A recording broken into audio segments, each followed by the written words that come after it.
If an annuity agent shows you a fixed indexed annuity hypothetical illustration with return rates of 15, 18, or even 20% returns, follow up with one simple question. Can you show me an actual client statement with those returns? Not a hypothetical, an actual statement. Because illustrations are just that. They're hypothetical scenarios. They show what could happen with certain assumptions, but they're not a promise of future performance.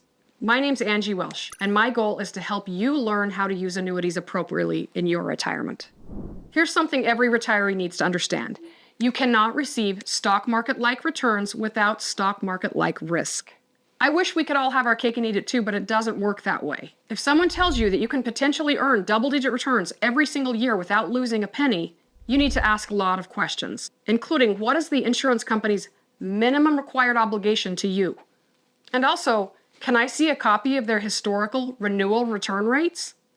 I am baffled when I see people who agree to a 9% cap rate in the first year and then expect the insurance company will increase the rate over time. Insurance companies are putting their best foot forward in that first year. That first year cap rate is what's included on their marketing materials. In fact, during my 15 years in the industry, I can tell you across the board, almost without exception, the first year return rate is the very best.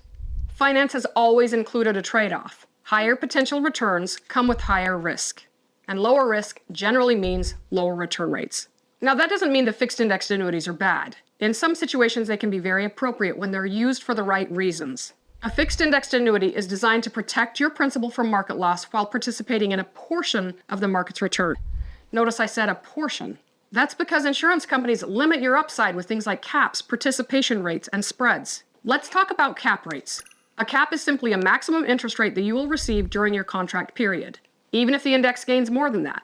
For example, if you have an annuity with a cap rate of 7% and the S&P 500 returns 20%, you will receive 7%. There are many people that don't realize inside the fixed indexed annuity contract gives the insurance company the ability to lower that cap rate over time. In reality, over the course of a fixed indexed annuity contract, you should expect return rates of about 5 or 6%. And that's in a good fixed indexed annuity. Some companies drop cap rates even lower than that. In fact, I was recently at a conference with a room full of annuity agents, and the presenter asked all of us to honestly answer what we thought the average return rate was across the board for fixed indexed annuities. The answers ranged between 6% as low as 3%.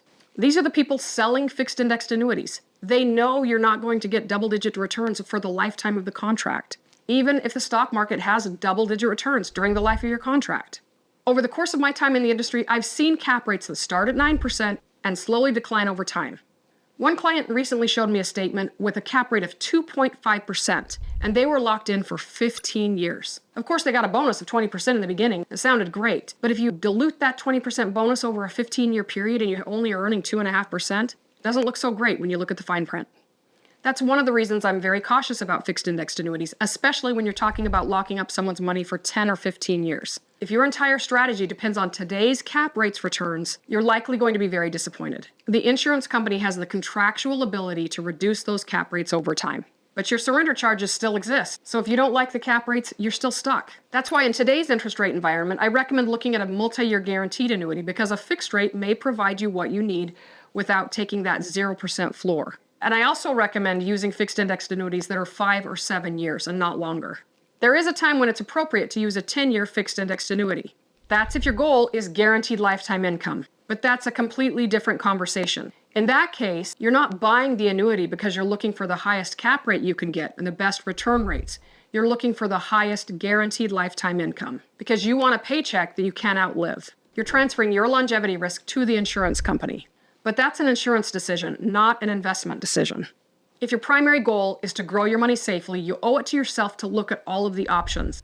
Sometimes a fixed indexed annuity makes sense, but remember to keep it at the shortest year possible. And right now, insurance companies are only offering 5-year fixed indexed annuities. 10 years ago, almost no insurance company offered a 5-year fixed indexed annuity. Now they do. I'm hoping that that will continue, and maybe eventually we'll see a 3-year fixed indexed annuity. The important thing to understand is why you're buying the fixed indexed annuity in the first place. If it's because an illustration tells you you're going to earn double-digit returns, you're going to be disappointed. Buy an annuity because it solves a financial problem for you.